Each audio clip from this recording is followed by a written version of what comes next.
Assalamualaikum and welcome to session 89 of the Hardborn Islamic Study Circle HISC. 89, we're dealing with the day before, or the lead up to the actual Battle of Badr. As people who know me know that one of my favourite stories in the Seerah of the Prophet ﷺ is obviously Al-Isra wal-Miraj, and then the next favourite one after that is obviously all the issues surrounding the Battle of Badr, which is a fascinating story, fascinating narration. There's a lot going on, and it is really quite a monumental day for the reasons that we'll discover in the next week or two, inshallah.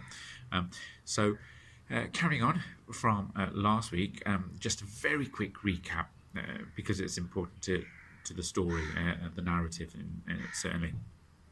So what we have is that there are three parallel stories carrying on. One is the caravan of Abu Sufyan. The next is the Quraishi army, and obviously the other important aspect is the Muslim army and their response. So the Prophet ﷺ, hitherto now, the Muslims have not been successful in capturing a significant wealth, and this is the wealth that belongs to the Muslims who emigrated. So they missed the caravan of Abu Sufyan as it was going up to Syria, and the Prophet ﷺ, he's sending out scouts to make sure that he gets early warning when it's returning so he can intervene.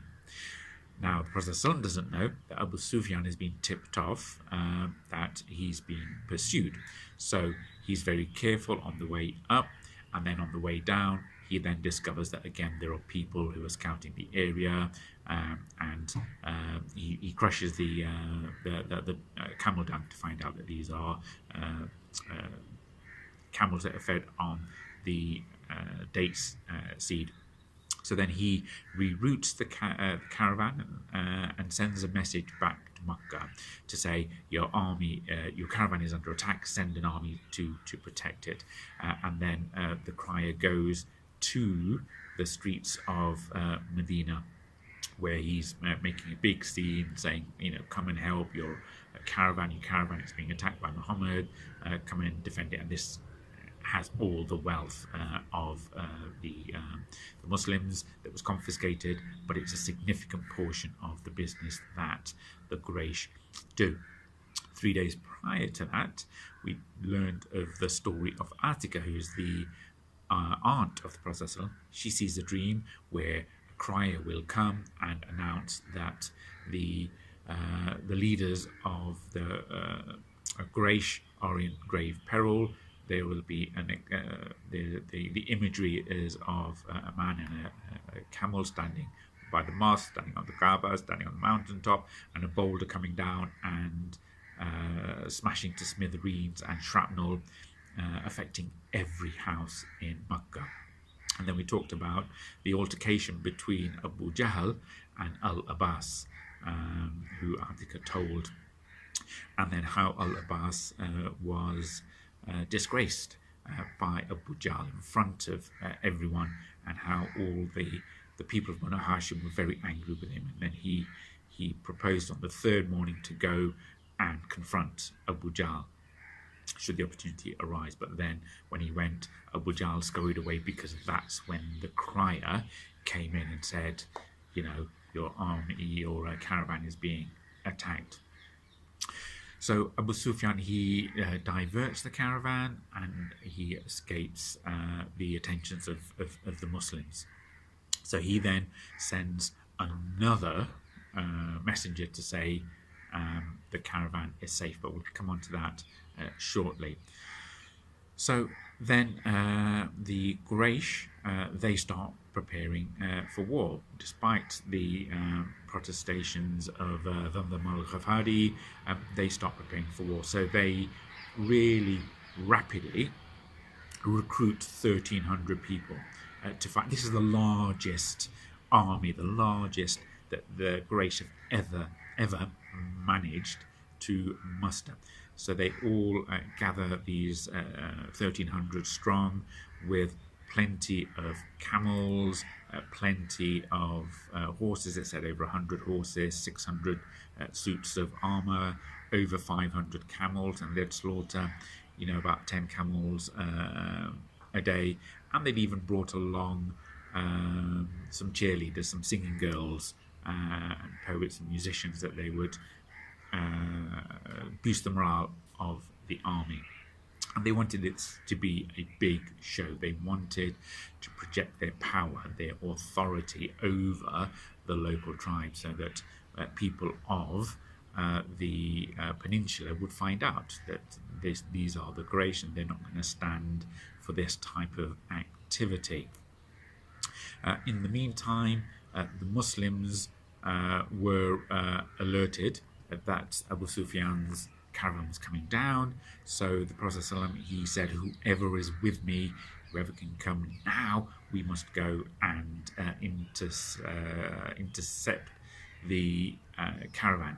So a little over 310 of them immediately charged out, and there were about 85-ish Mahajir, and then about 60 odd from the Aus, about 770 from the Khazraj. They only had 2 horses between them, 70 camels, so they had to share the camels.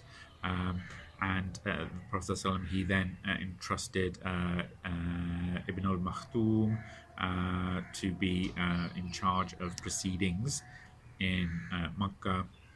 And we talked about how the army was then sort of quickly dispatched out. So the general leadership was given to Musab ibn Umair, and he was given the standard, which was the Prophet's standard, which was white in colour. The army was divided into 2 battalions. Ali ibn Abi Talib raised the standard for the Mahajir, and Sa'd bin Mu'adh raised the standard for the Ansar. And then they were in 2 flanks. Az-Zubair bin al-Awwam was in charge of the right flank, and Al-Muqaddad bin Amr was in charge of the left flank. And at the rear of the army was Qais bin Abi Sa'sa. And obviously the Prophet ﷺ was in charge of the whole outfit. And then we talked about how when they galloped straight out, and then when the first chance they got to camp, the Prophet ﷺ had to send back a couple of people who were too young to fight. Of those included Ibn Umar. Then we also talked about, and we'll sort of quickly recap today, how the fact that this was the largest gathering, and the Quraysh wanted to send out this specific message that they are in charge, they are the leaders of the Arabs. Despite that, there were many amongst the Quraysh who did not want to fight. They're scared. They don't want to die. And these are obviously some of the very prominent leaders of the Quraysh. And we talked about how Utbah ibn Rabbiyah, he didn't want to go to war. He knew that this was wrong, it was futile. His son was actually one of those who was a Muslim, on the Muslim side, and he, for whatever reasons, thought that this was a bad idea. And then his brother, Shayba, the Utbah and Shayba, they were talking, and Utbah said, look, we shouldn't fight. We should try and find a way around and come out of this. But then Shayba, he sort of rallied his brother and said, look, if we abandon our people now, we will forever be shamed. This is a cause of perpetual embarrassment if we turn back and we don't fight. So you can see in the back of Utbah's mind is the fact that he doesn't want to fight. And then they're arguing amongst themselves, Utbah and Shayba, and then he tries to convince some of the other people and say, look, we shouldn't fight. And this is as the Quraysh are marching out. We shouldn't fight. Even if we win, you will lose as Arabs, because you'll kill your own brothers, your uncles, you'll kill your own family. This is a huge shame, because that the whole Arab social system was around the tribe, and you're killing your own people of your own tribe, you're killing your own family. So then he steps up and says, let's turn around, and then you can put all your blame on me. Call me a coward, I don't mind, tell everyone, come and blame me, I'll take the flak, because it's greater shame to kill your own kin. So then when Abu Jahl got to hear about this, and then again there's a dispute amongst the Quraysh, he turns around and says, look, no, the only reason he doesn't want to fight is because his son's on the other side, and his son he wants to protect his son. So he's got ulterior motives. So he's there arguing against Utbah.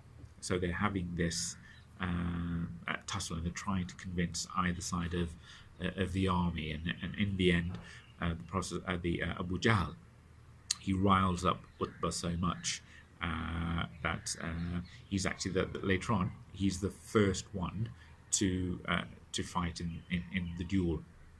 And just before that, he's trying to tell the troops, let's not fight. And the Prophet makes a comment that if the Quraysh had any sense in them, they would listen to the man on the red camel, and that was Utbah, who's telling them not to fight. So you can see not everyone is fully committed to this. Also, we talked briefly last time, there was Uqba ibn Abu Mu'ayt, who was next to Abu Jahl, one of the most despicable of the Quraysh. He was one of the worst of the worst, probably the right-hand man of Abu Jahl.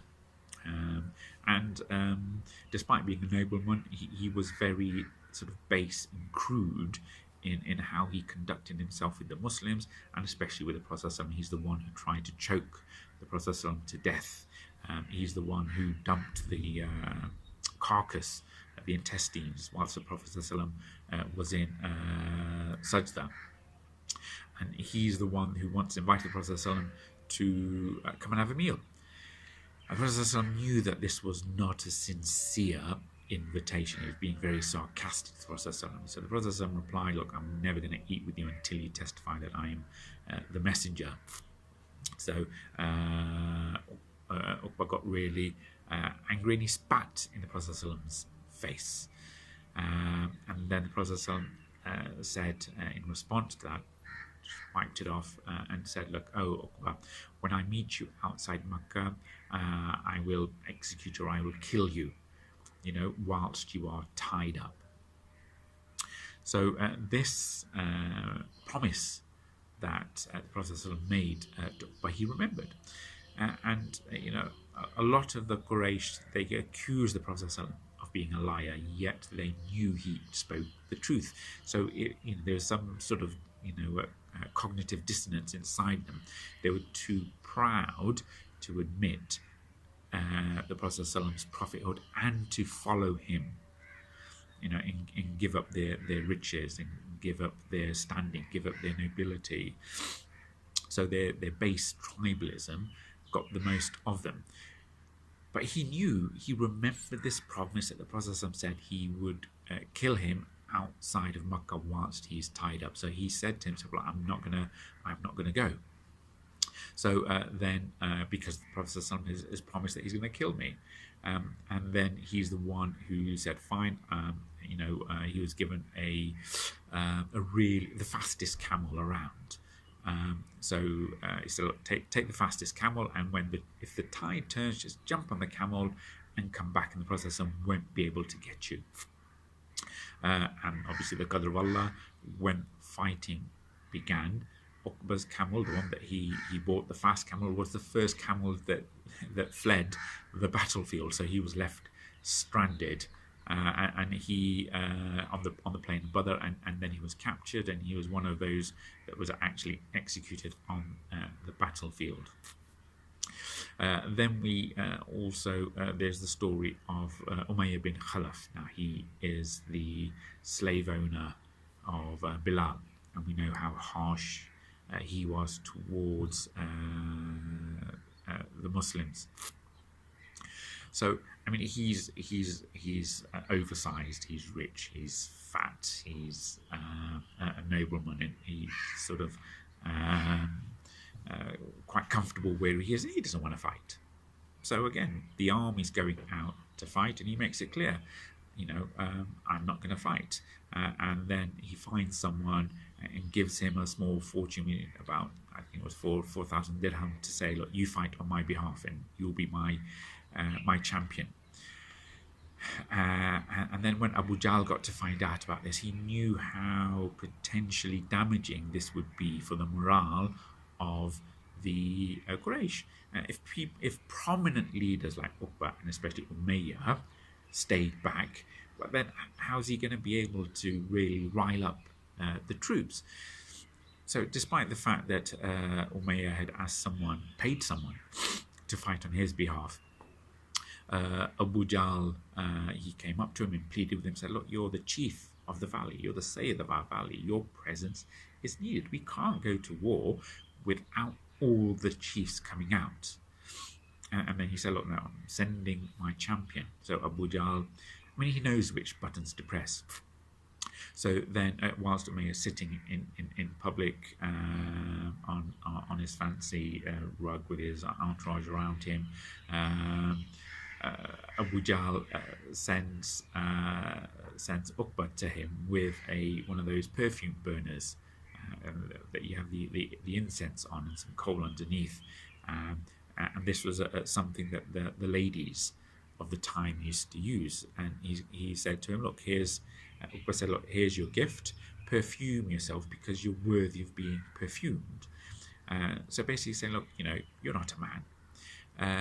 You're acting like a woman, so you might as well treat yourself like a woman and perfume yourself in all your finery.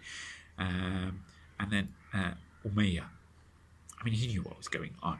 He was being agitated to fight, and he was being wound up, and he was having the mick taken out of him publicly. So again, for his own pride, putting good and bad aside, putting promises aside, for his own pride, he stands up and says, look, no, I will fight. So then he enters into the fray, and then his wife says, look, why are you going to fight? You're going to end up killed. And Umayyah goes, look, don't worry, I don't intend to fight at the earliest chance. I will turn around and I'll scarper back. And so, he gets his own camel, and then he thinks to himself, at the next stop, I'll turn around. At the next stop, I'll turn around. But in the end, he doesn't find the opportunity, and he ends up on the battlefield. And we'll talk about how Umayyah meets his end. And he was the friend of Sa'd. And we talked before about the story where Umayyah and Sa'd goes to Mecca, wants to do tawaf. Abu Jahl confronts him and says, why are you doing tawaf here in safety when you're giving you're protecting Muhammad? And were you not for the fact that you're under the protection of Umayyah, I would kill you now, even though you're a pilgrim. And then Sa'd, really angry, shouts out, because this is completely unheard of. You do not threaten pilgrims. The Quraysh just do not do that. It's unheard of. So Sa'd says, look, well, if any harm is going to come to me, I will make sure that your caravans will not have safe passage to Syria. And besides, he then has a conversation with Umayyah, and then he tells Umayyah, look, Prophet, he said that you will be killed on the battlefield. And then Umayyah's really scared of this, and he tells his wife, and then they're having this conversation when battle's been announced, and Umayyah doesn't want to go to battle because he remembers this promise that Sa'd said, that the Prophet ﷺ had promised me that you will be amongst those who will be killed outside of Mecca. And so every time he's on this fast camel that he's bought, he's sort of procrastinating, but he ends up on the battlefield. And even though on the battlefield Sa'd tries to save him, we'll talk about what is his ending anyway. So here you can see, even amongst the Quraysh, there's not always the appetite to fight, and it's Abu Jahl who's really rounding on the troops and geeing them and spurring them on. And Allah talks about this in the Qur'an, again in translation. Surah Al-Anfal was revealed after the Battle of Badr, almost exclusively about the Battle of Badr. And in translation, if you disbelievers seek victory, the defeat has come to you. And if you desist from fighting, it is best for you. But if you return to war, we will return, and never will you be availed by your large company at all, even if it should increase. And that is because Allah is with the believers. So, they were proud of their numbers. As we said, they left with 1,300. And so they're marching outside Mecca with 1,300 amount with them, the largest ever army that the Arabs have seen and heard of prior to this. And again, Allah mentions this in the Qur'an. It says in translation that you think they are one group, but no, their hearts are disunited. And again, this is oftentimes you find this with the armies of the disbelievers, is that they have their own rivalries, yet they tend to unite against the Muslims. And this is what happened at the time of Prophet ﷺ, is that for whatever reason, they put the reasons aside and they unite against the Muslims. But amongst themselves, they aren't unified. There's a rivalry, quite fierce rivalry amongst them. Then we talked about how Abu Sufyan, he managed to divert the caravan, and the caravan's diverted, it's safe. He goes towards the Red Sea, and he has his own scouts, and they know that the Muslims are heading to Badr, and then they've missed the chance to get the caravan. So then he sends, as we said, he sends another letter to the Quraysh to say, it's okay, calm down, the caravan is safe.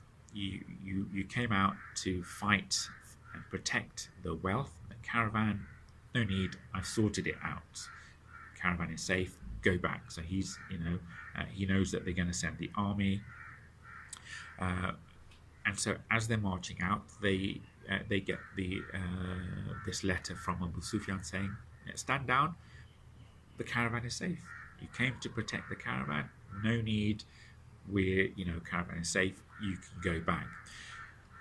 So then there's a tension amongst the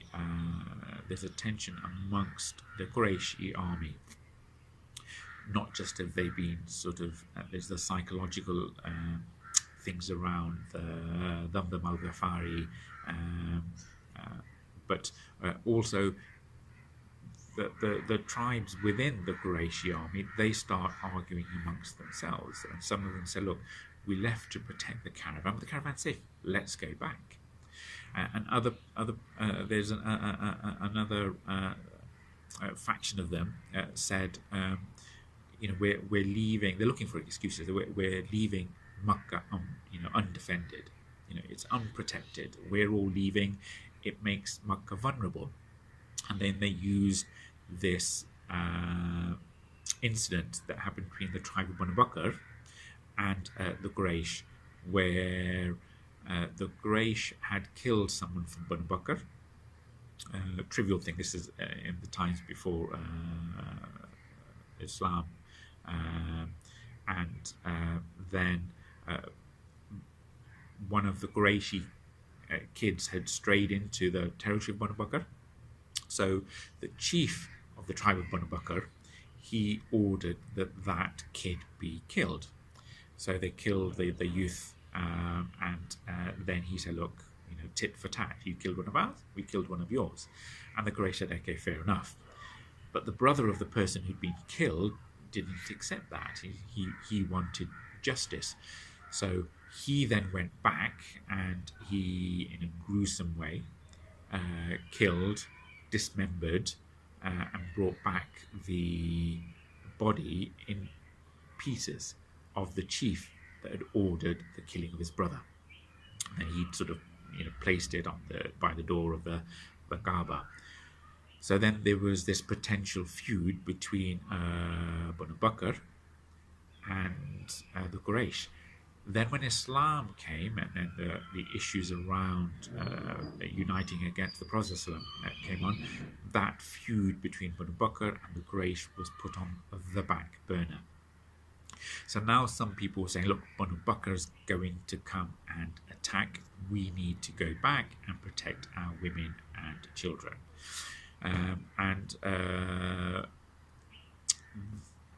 There was a real chance that was what was going to happen, that many of the people were going to go back.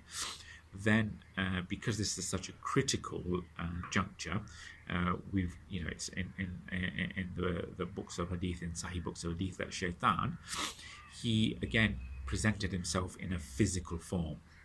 He became human, and we talked about this, how he did this in the when the Muslims were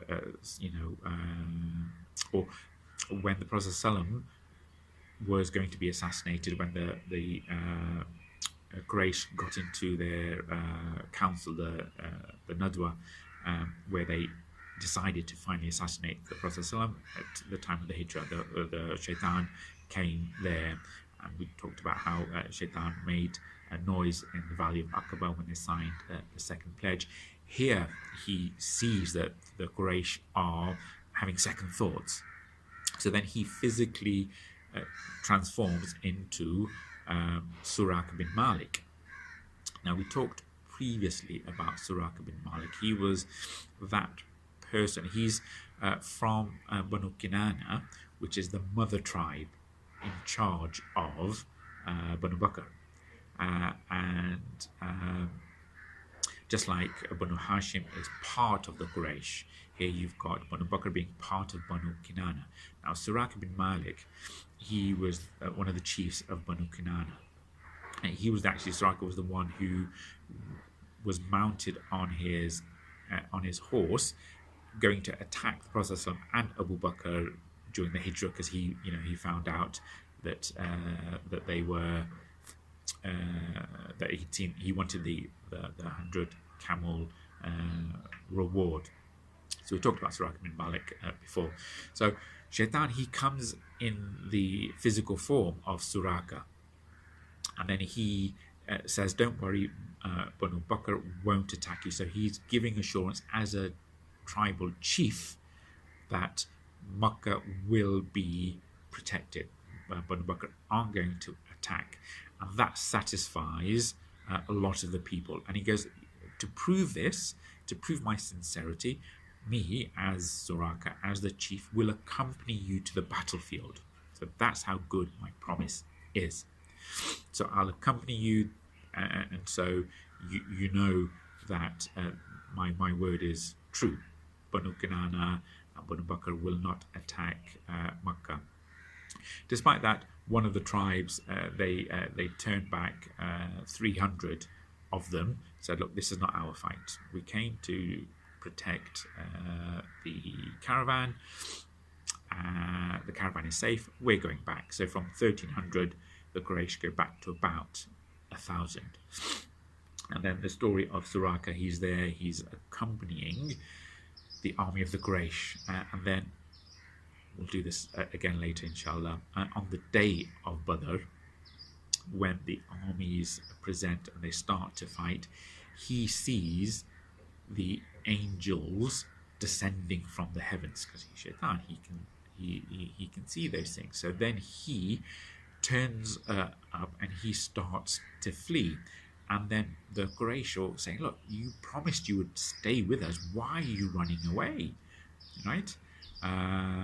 and he goes, look, basically, I can see things that you can't see, and I'm scared. And Allah mentioned this in the Qur'an. In translation, it says, indeed, I am dissociated from you. Indeed, I can see what you do not see. Indeed, I fear Allah, and Allah is severe in punishment. So Suraqa skulkers on the battlefield, and again, that adds to the turmoil amongst the ranks of the Quraysh. So then we see that Abu Sufyan, he's protected the caravan, and Abu Jahl, he still wants the army to fight. He's got a promise from who he thinks is Suraqa, that Banu Bakr won't fight. And then the 300 people leave, and then Abu Jahl, he's still there trying to rally up the troops, and he goes, don't worry, the caravan is safe. That's okay. We will still go to Badr. We know the caravan is safe. We'll still go to Badr, and basically we'll just flaunt ourselves. We'll stay there for 3 days, because they used to go there for a festival. We'll stay there for 3 days. We'll drink our wine. We'll let our girls sing for us, and the whole of Arabia will know our strength. Again, he's not seriously thinking of war. He's partly thinking, well, this is a PR exercise. They're just projecting their strength now. And he knows that the small group of Muslims may not turn up, okay, because they know they're going to miss the caravan. Why would they risk fighting the Quraysh, who are heavily armed for war? So he's telling the troops that probably is not going to be any fighting. Let's just go there. Let's chill, make it a festival. And then the whole of the Arabia will find out about this, and the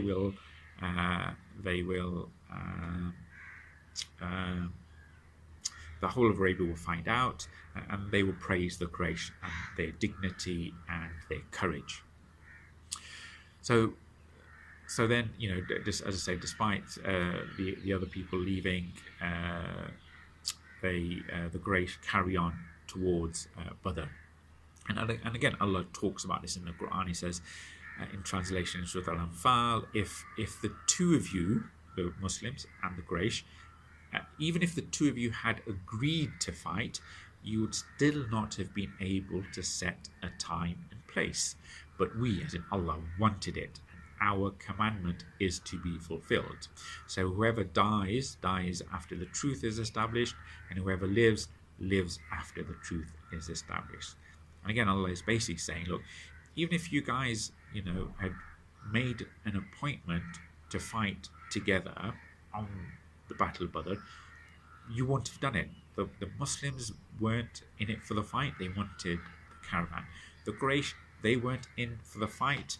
They just wanted to show off.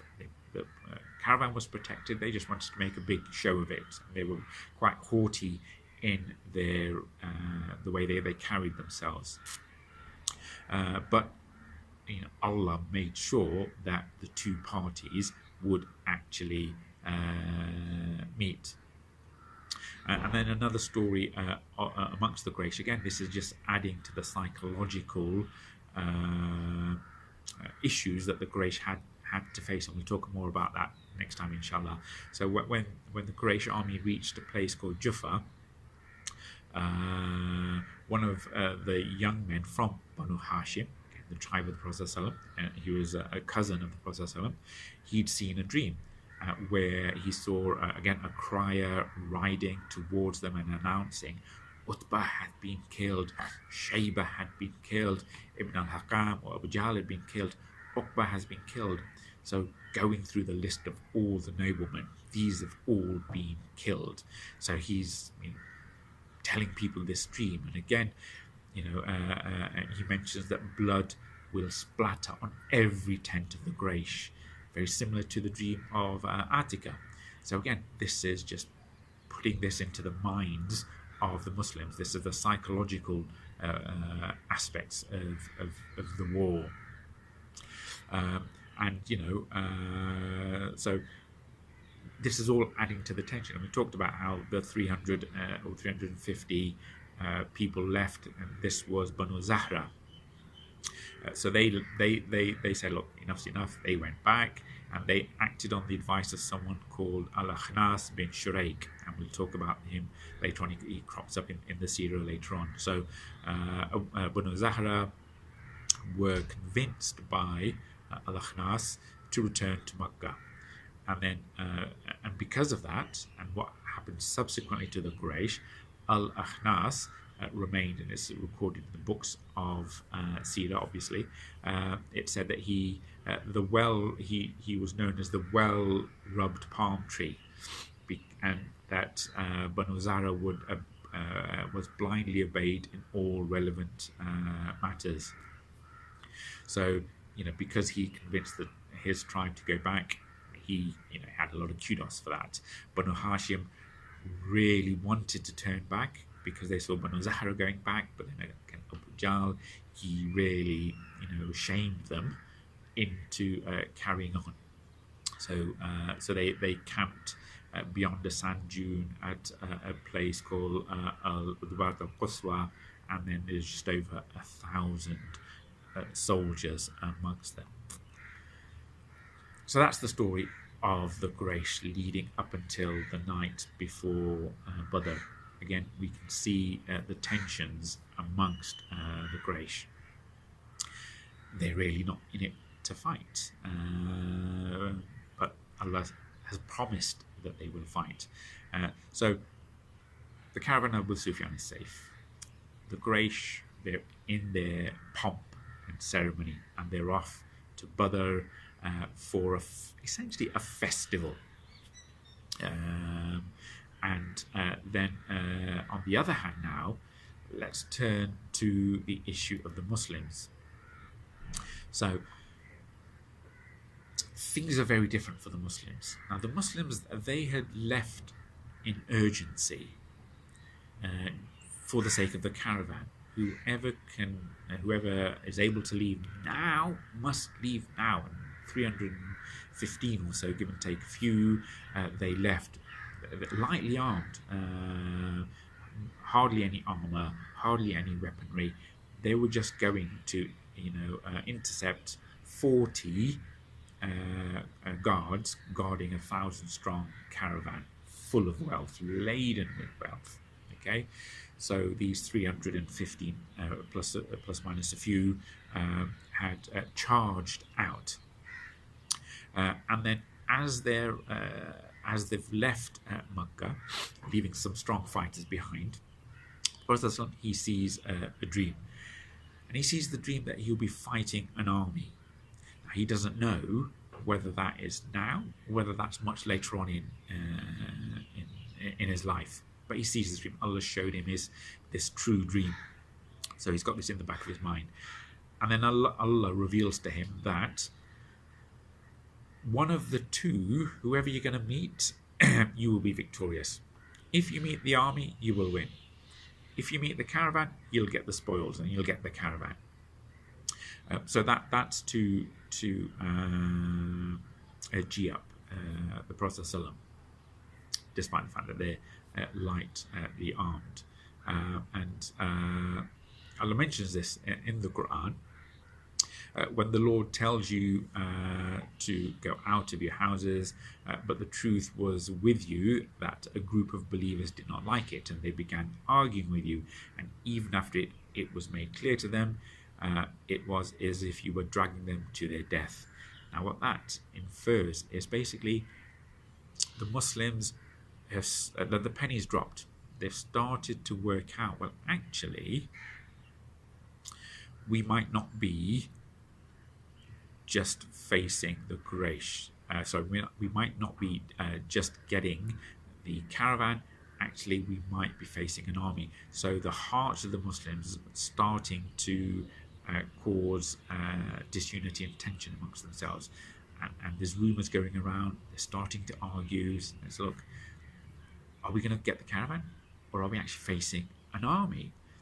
So Allah is is telling them off. He's rebuking some of them. He's saying that some of them are thinking that the Prophet ﷺ, he's dragging them to their deaths. And then it says, like, even after it was made clear, the Prophet ﷺ, he's talked to them and says, look, we might face the army, we might get the caravan, but Allah has promised us victory. Whatever, Allah's promised us victory, right? But they're thinking again in materialistic terms. We don't have proper armor, we don't have enough food, there's more of them, right? But Allah's saying, look, I've got a bigger plan for you. But it's only natural for the Muslims, even though these are the best of the best people of Badr. Allah is saying, look, even though that is the case, some of you really did not want to fight, and Allah is saying, look, this is the day that Allah is going to show who is true and who is false. Okay, and again, it's known as the day of Furqan, a decisive day. And just because the Muslims were arguing amongst themselves doesn't take away anything about their greatness. They're not hypocrites. This is just a natural human reaction. We talked before how essentially all war is evil, unless it's that which is sanctioned specifically by the Qur'an and Sunnah. So it's not that these people were bloodthirsty, they're out to fight for the sake of fighting. They don't want to fight, and that's just a natural human reaction. They're not hypocrites. Nifaq started a bit later on after this, and we'll see this when the story of the victory came to the people of Medina, inshallah. They still had iman. This is just natural to have second thoughts when you're faced with some grave situation. So the Prophet, he's aware of this, but he needs to make sure. So again, he does something which is completely surprising. This is a war footing, and this is a really serious situation. But he needs to make sure. So rather than just trusting someone else, he's heard these rumors that there are 1,000-strong army, not 40 people guarding the caravan. He starts acting. He makes himself a scout. He goes out as an intel officer. He takes one other person with him. Obviously, that is Abu Bakr Siddiq, his trusted companion. So he goes out in this very sensitive and delicate time to find out actually what's going on. He's hearing these rumors. The army's hearing rumors. What exactly is going on? So without any protection, without any armed guards, just him and Abu Bakr, right? Just think about how tense that situation could be if they were to be found out. So him and Abu Bakr, they go out and they're scouting around to get more information away from the main body of the army. So then he comes across an old Bedouin. So him and Abu Bakr come across an old Bedouin. And the Bedouins, they're not on either side. They're neutral in this battle. They're neither for the Quraish, they're neither for the people of Medina. They're just minding their own business. So the Prophet, he goes up to this Bedouin. And he goes, he's just wanting to verify these rumors. Do you have any information about the army of the Quraish and Muhammad and his army? So the Bedouin, he's sort of, well, who are you? Why are you asking me this? So the Prophet, he's framing it in a way that he doesn't let them know that he is Muhammad. So do you have any information about the Quraysh and the army of Muhammad? So the Bedouin, again, he's suspicious, says, well, why should I tell you? I've heard things that are going on, but I can't trust you. This is a war situation. So the Prophet says, look, if you tell me what's going on, I'll tell you who I am. So the Prophet said, okay, fine, I promise to tell you where we are from as long as you tell us the information that you have. So it's tit for tat. Tell me what you know, I'll tell you where we're from. So the Bedouin says, okay, fine. And again, this is how they survive in the desert. So the Bedouin says, news has come to me that Muhammad has left Yathrib at such and such a date, and if that information is correct, by now he would be camped outside of Badr at this place, and he was spot on. And then he goes, and news has reached me that the army of the Quraish has left Mecca on such and such a date, and if that information is correct, then they will be at this location.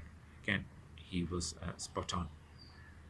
So now the Prophet ﷺ, he's got it independently verified for himself that this is not the caravan of Abu Sufyan.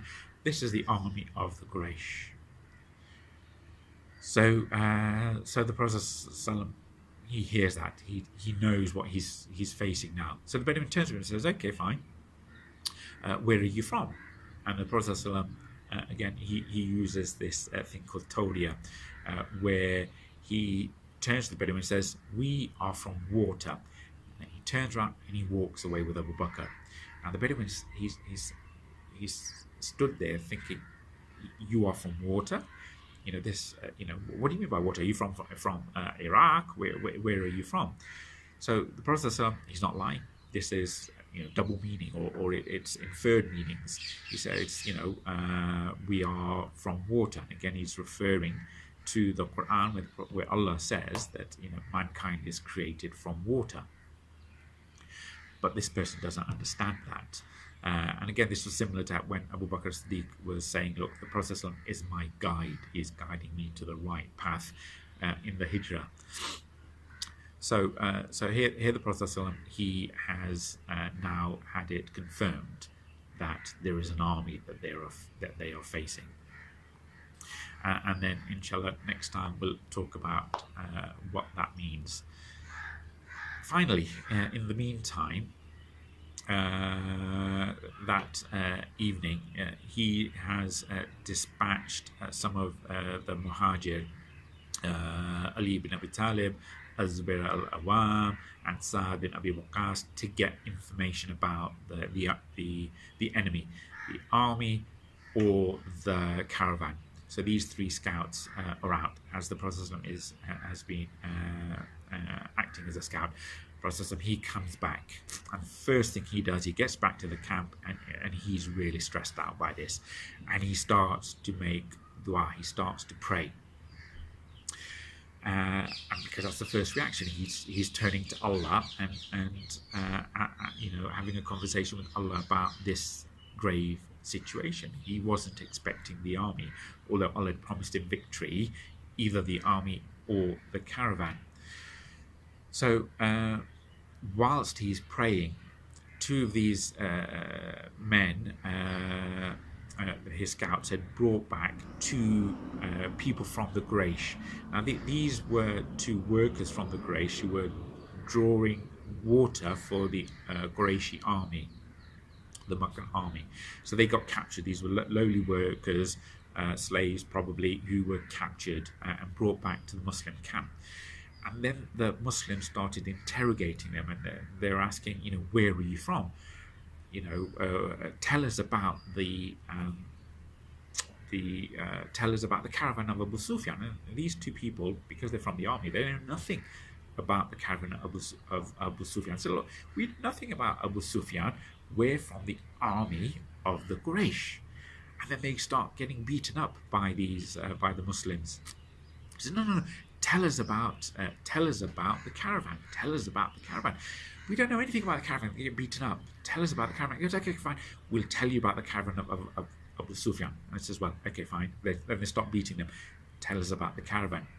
And he goes, well, we know nothing about the caravan. We're from the army of the Quraysh. And then they get beaten up they get beaten up.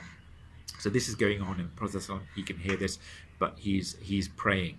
And so, again, this shows that the Muslims, they weren't expecting the army. They wanted, even though they heard rumors, they just wanted to fight.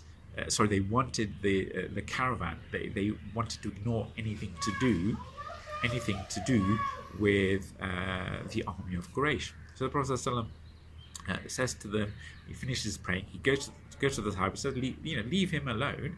When they tell you the truth, you beat them, and then when they lie to you, let them go. Now, how foolish is that? And again, this goes to show that torturing doesn't work. No surprises there. You torture people, they'll tell you anything that you want to hear. This wasn't in itself torture, but it's similar to that, where they're getting beaten senseless for information. So when these two slaves are under pressure, that's what they say. So then the Prophet ﷺ, he says to them, he tells them to leave them alone, and he goes up to these two people, and then, because he knows there's an army. The Muslims don't want to accept the fact that there is an army. They're still hoping there's a caravan.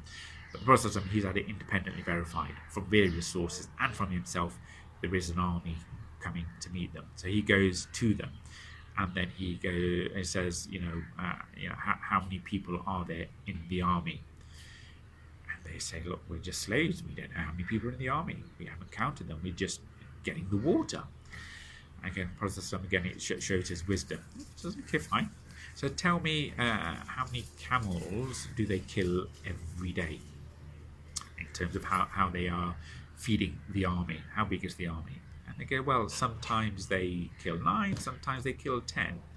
So the Prophet, he turns around and says, well, an army, they're about between 900 and 1,000 strong, because one camel can feed up to 100 people. So then it's confirmed, and then probably the people who are listening, their faces turning pale. And then he asks, so okay, who is there in the army? Who is present? So then they start to name all the names: Ummaya ibn Khalaf, Utbah ibn Rabbiyah, Shayba ibn Rabbiyah, Suhail ibn Amr, Abu Jahl. They're going through the names of all the nobles. And for the Muslims, this is a victory upon victory, but they didn't think of it at the time. They just thought, oh my gosh, this is the main army. They've sent the best of the best. They've sent the cream of the crop to fight the Muslims. 1,000 of them, and they're well armed, well equipped. They've come out to fight. They're just over 300, lightly equipped. So this is a real terrible news for the Muslims. So we'll leave it there, and we'll talk about how Prophet he then tries to negotiate with the Muslims about what to do. He has shura. So we'll talk about that next time, inshallah. Until then, all the best. If you have any questions, again, do email, WhatsApp, or on the website. Send in your questions or comments. And then, inshallah, next time we'll talk about how Rasulullah he addresses the Muslims. We'll talk about the night before Badr, the things that happen on both camps, and maybe even the start of the actual Battle of Badr. So again, do remember me in your du'as, and I'll finish again with Surah Al-Asr. والعصر إن الإنسان لفي خسر إلا الذين آمنوا وعملوا الصالحات وتواصوا بالحق وتواصوا بالصبر. Jazakallah khair, everyone. Stay tuned. Assalamu alaikum.